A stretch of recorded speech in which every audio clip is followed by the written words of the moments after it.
Hello বন্ধুরা, কেমন আছেন সবাই? আশা করি নিশ্চয়ই ভালো আছেন। অনেক দিন হয়ে গেল কোনো ভয়েস ওভার দিয়ে ভিডিও শেয়ার করা হয় না, তাই ভাবলাম এই লোটে মাছের ভিডিওটি আপনাদের সঙ্গে শেয়ার করি। আজকে আমি এই লোটে মাছ দিয়ে একটি পকোড়া রেসিপি আপনাদের সাথে শেয়ার করব। প্রথমে মাছগুলো পিস পিস করে চাকুর সাহায্যে কেটে নিয়েছি। পেঁয়াজ, কাঁচা লঙ্কা, আদা, রসুন পেস্ট করে নিয়েছি। এবার মাছের মধ্যে এই পেস্টগুলো দিয়ে দেব। আর সাথে দিয়েছি হলুদ, লবণ ও জিরের গুঁড়ো, মরিচ গুঁড়ো ও ধনে গুঁড়ো। তারপর কিছু পরিমাণ কর্নফ্লাওয়ার দিয়ে এটাকে ভালো করে মিক্সড করে নিয়েছি। এবার একটু বেসন দিয়ে ভালো করে ফাটিয়ে নেব। তারপরে এই দুটো কুরকুরের প্যাকেট নিয়ে গুঁড়ো করে নেব। এবার ব্যাটারটির মধ্যে কুরকুরের গুঁড়ো দিয়ে এক এক করে মিশিয়ে ভেজে নেব। এখানে আমি লোটে মাছের পকোড়াগুলোকে রিফাইন তেলে ভাজবো। চলুন এক এক করে লোটে মাছের ব্যাটারগুলো তেলের মধ্যে দিয়ে দিই। জানেন, এই লোটে মাছের পকোড়াটা খুব সুন্দর খেতে হয়।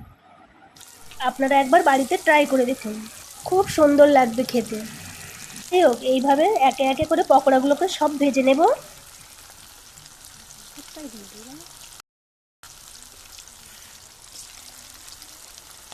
এক পিঠ হয়ে গেছে, এবার একটা চিমটির সাহায্যে এগুলোকে ভালো করে উল্টে দেব। পুরো লালভাবে ভাজা হয়ে গেছে। এবার এগুলোকে একটা একটা করে তুলে নেব। দেখুন কতটা সুন্দর লাগছে, খেতেও খুব টেস্টি ছিল। তো বন্ধুরা, এই ছিল আজকের রেসিপি। কেমন হয়েছে তা জানাবেন কিন্তু।